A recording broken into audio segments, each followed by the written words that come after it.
You've heard the saying, absence makes your heart grow stronger.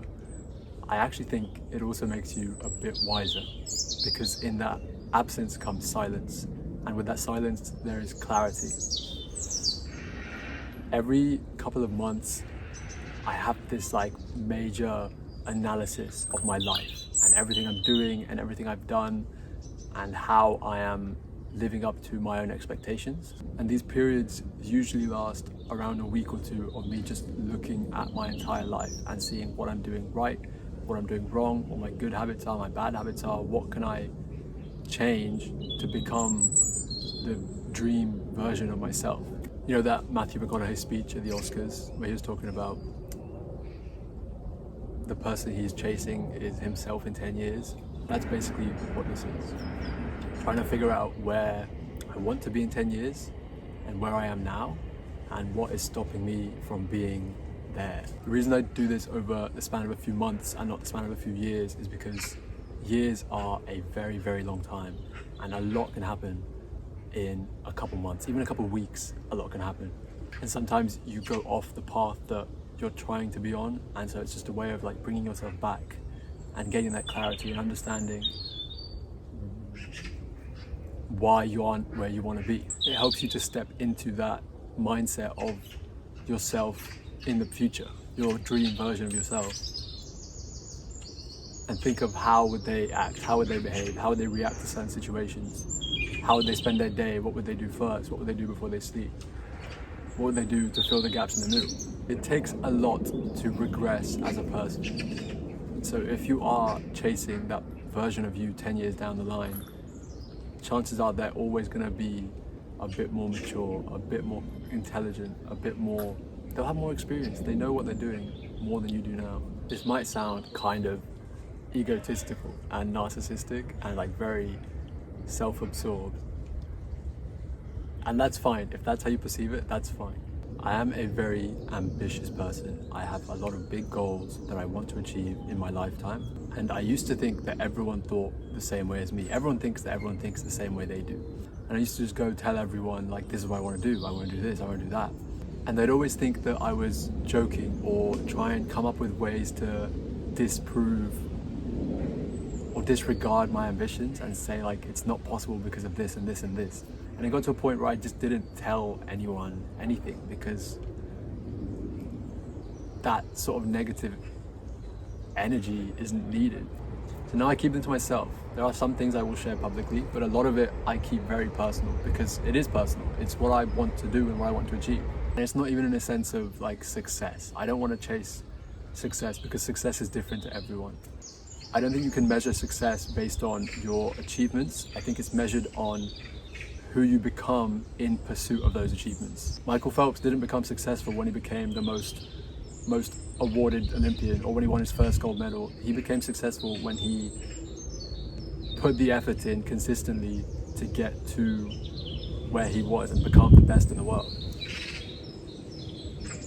Those gold medals are just a certification of his efforts, I guess. I want to get to a point in my life where I am helping everyone, not just myself and people close to me. I want to leave some sort of impact that has an effect on the millions, billions of people around the world. I'm not even I want to be remembered. I want to be able to help as many people as I can. To do that, you have to get used to being uncomfortable, you have to get used to change, and you have to understand that change comes from you. You can watch all the motivation, you can listen to any advice, but until you decide to implement that and take it on for yourself, nothing's going to happen. I've come to the park today just because I think it's the perfect place to collect my thoughts and understand how I'm actually feeling, because I think I'm coming towards the end of this analysis period now where I can actually go back to being me, but slightly different attitudes, different mindset, different habits. I think everyone feels lost in their lives at some point. That's a given. You're never going to know what you're doing, especially at our age. If you're in your 20s or younger or even older, we'll have periods in our lives where we just feel stuck or we feel like we don't know what's next. And I think in those periods of time, it's really good to just do this and take a look at everything you're doing, how you're thinking, how you're feeling, and really realign your priorities and connect with nature. It's such a beautiful day. It's been amazing in London for the past few days. I think today's the last bit of sun we're going to get for a while, so you might as well enjoy it.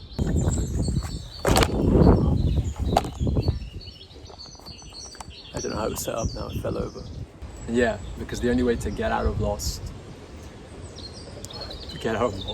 only way to get out of that feeling of being lost and the feeling of uncertainty is to gain clarity.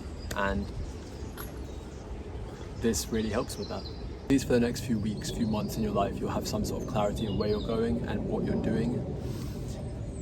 And then everything will get turned upside down again and you have to do this whole thing again.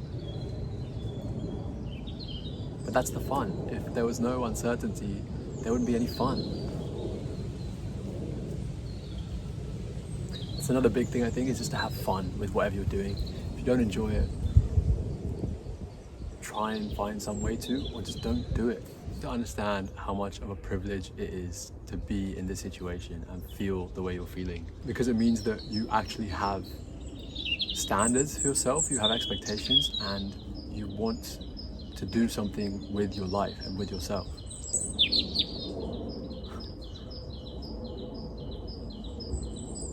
Look at these guys back there. They have no thoughts, they have no worries, they have no problems.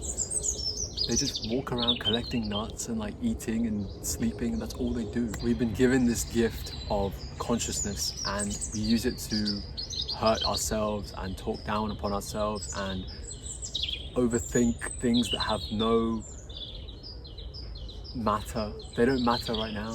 All just comes back to, and you know what I'm about to say it with me, living in the moment. Because when you can truly bring yourself back to the current, present moment, you realize that none of this matters and you get to choose what actually matters and you get to just go all in on that. If something feels wrong, it feels wrong. If your gut is telling you that you shouldn't be doing this, don't do it and follow what you think is right. I really don't know if anything I've said over these past 25 minutes that I've been recording has been coherent in any way. I think this was more for me just to get thoughts out and understand myself a bit better, and also to hold myself accountable so that I can do the things that I've said I wanted to do. If you've listened, I hope this helped you in some way understand something about yourself. I would very much recommend analysing your life. Take a little notebook, take a pen, and just write everything about yourself. What you like, what you dislike, what you think you can do better, what you're already doing well, but do it out of love, not out of criticism. Keep living in the moment and yeah, just try and stay as grounded and as present in the current moment as possible.